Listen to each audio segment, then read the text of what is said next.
They have the right to do a lot of things that people don't even know about. We can't know for sure, but what the president appears to have been referring to are his Presidential Emergency Action Documents, often referred to as PEADs.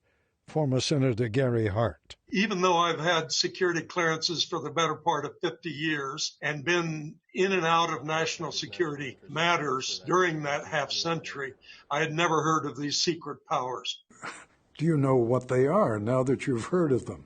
Only vaguely, due to research done at the Brennan Center for Justice at New York University Law School. What these secret powers are, apparently, based on the research, is suspension of the Constitution, basically. And that's what's worrying, particularly on the eve of a national election.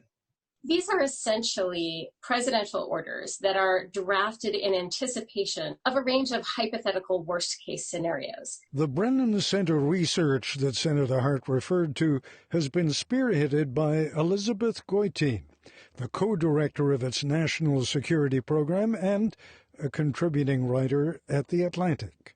Several times during his administration, President Trump has made allusions to secret powers that he has that we don't know about.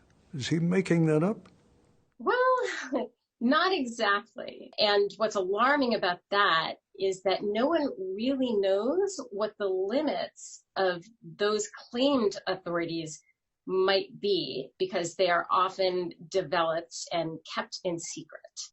Goitein says what little we do know about PEADs comes from references to them in other documents, some of which are now declassified.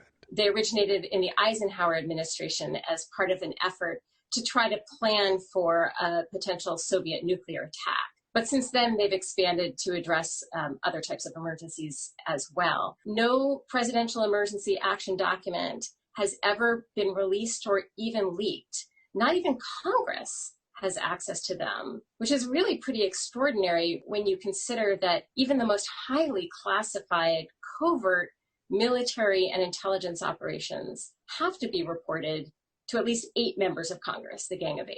You're saying they are not consulting with Congress. Exactly. Congress is not aware of what's in these documents, and from public sources, we know that at least in the past, these documents have purported to do things that are not permitted by the Constitution. Things like martial law and the suspension of habeas corpus and the roundup and detention of people not suspected of any crime. The reason these documents are secret is for 11 administrations, people in power did not want to frighten the American people or to demonstrate what might happen to their constitutional rights and liberties.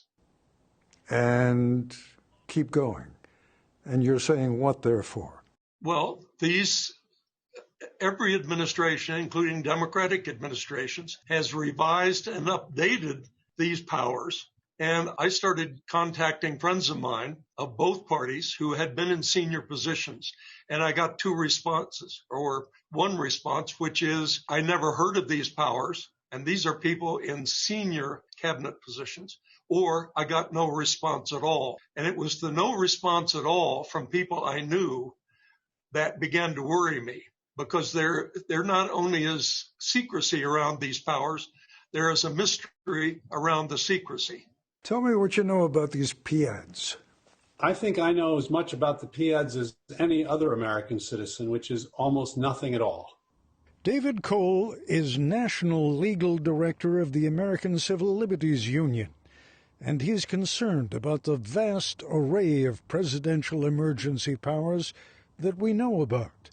Under the National Emergencies Act of 1976 alone, the president can declare a national emergency just by signing a proclamation. We've got a president who, in his first week in office, essentially declared an emergency to ban Muslims from coming into the country. More recently declared a widely understood to be a fake emergency in order to build a border wall when Congress told him they would not give him the funds to create a border wall. And most recently has declared that he may need to delay the election, which would be an emergency authority that doesn't even exist. So I think you have to be very concerned. Which brings us back to those mysterious presidential emergency action documents.